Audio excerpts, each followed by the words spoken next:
Hello everyone, and welcome to the game of Galactic Storm, created by Tibastlight Incorporated, and by me, Andrew Bowen.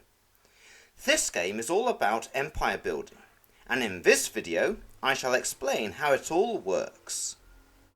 This game requires some assembly, but once you have downloaded the PDF, all you require is a pair of scissors, a printer, some old cardboard and some glue. And then you can start cutting out the pieces of the game to your heart's content. You'll probably also require about 4 hours in the afternoon to do all this, but it's a small sacrifice compared to how long I took to actually create all these things in the first place. There are these tiles for planets and space sectors, and there are these counters for planet colonies, and fleet cards. Oh, and did I mention that there are 11 different races to choose from? No, of course I didn't, because we have only just started this video, and I should have known that as this video is scripted, so it was rather pointless of me asking that. There are also movement cards for your fleets, and other cards for planet statistics, victory points, and battle strategies. Oh, and of course we cannot forget the resource cards, and the counters for the space fleets. To start a game, the empty space and planet tiles are placed out, and then the players will choose a planet from which to start. Once chosen, a colony tile that corresponds to their race will be placed on each planet. The next thing to be done is for each player to create a space fleet. This is done by using the space fleet cards, and then these pieces are placed on the board to represent the fleets in the game. The players will also put 6 population counters on their home planet. Players use fleet points to create their fleets, of which each has 200, but they don't need to use them all. Any points that are left over are converted into mineral points, with each counter representing 5 points. After this, each player gains an extra 10 gem tiles, mineral tiles and food tiles. They also receive a corresponding planet card and a terraformed planet victory point card. Finally, each player will place their fleet counters on their home planet tile. And then the players are ready to begin playing. The game works in turns, and at the start of the turn, each player will receive a quantity of resources as shown on the cards of the planets that they own. For example, here, Earth gives 25 minerals, 10 gems and 25 food. So the player receives 5 mineral counters, 2 gem counters and 5 food counters. At this stage of the turn, players may build planetary defences and recruit troopers. Building planetary defence costs a player 5 mineral tiles, and buying a trooper tile costs 1 food tile.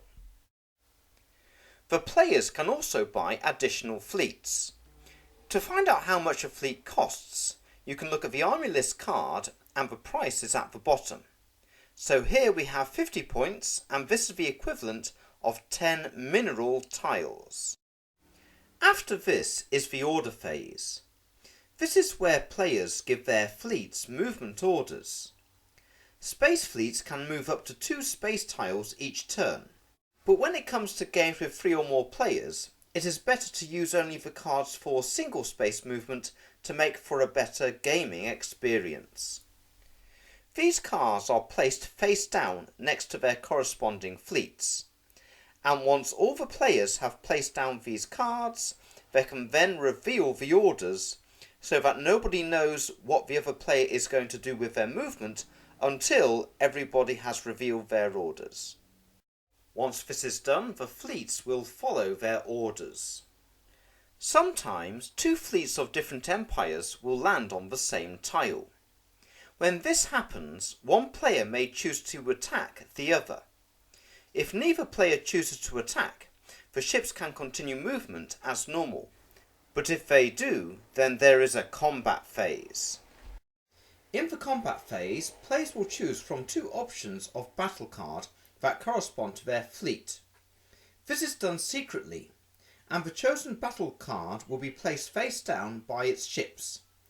These cards show the strategy that the ships will use in the combat.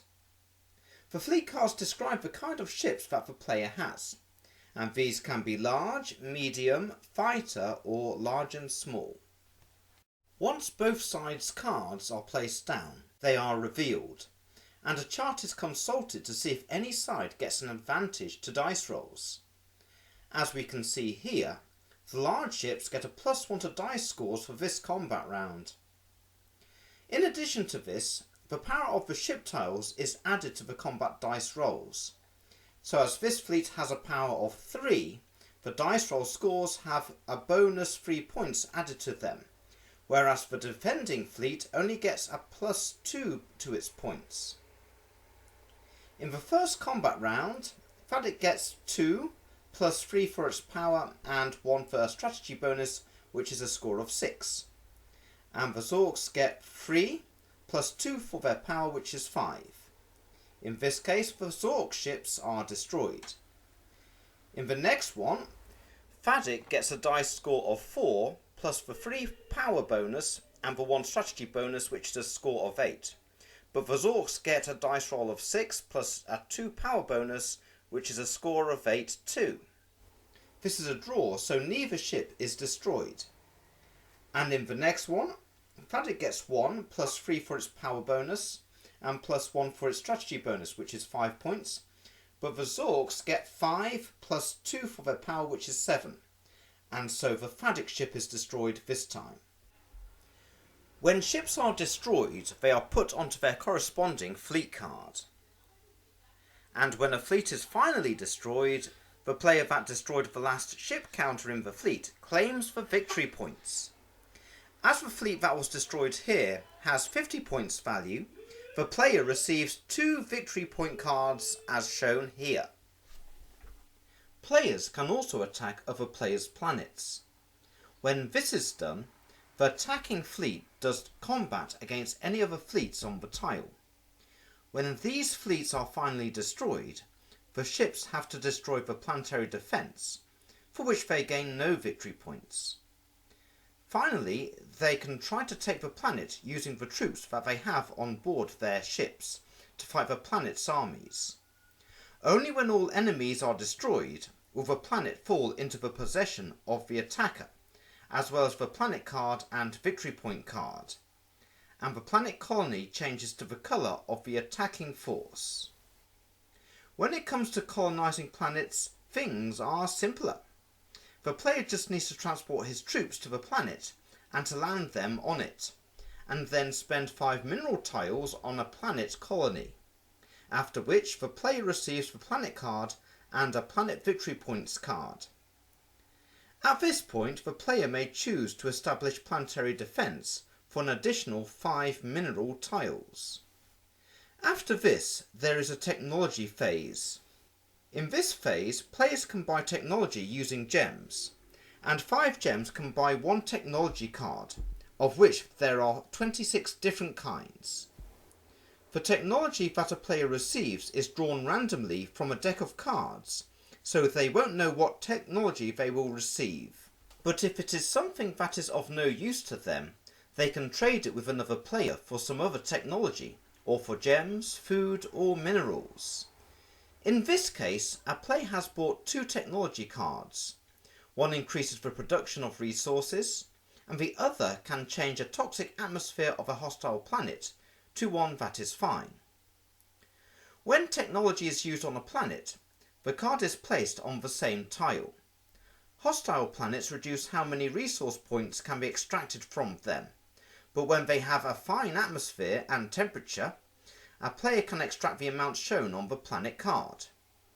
Of course, now that this planet no longer has a toxic atmosphere, it becomes a terraformed planet, gaining the player an additional 2 victory points.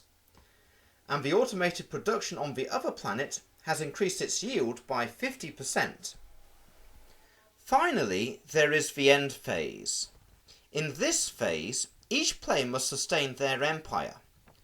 1 food tile is spent for every 2 trooper population tiles, and 1 mineral tile is spent for every 25 points of spaceships. Failure to do this can cause troopers to desert and spaceships not to function correctly. Also, players may trade resources with each other.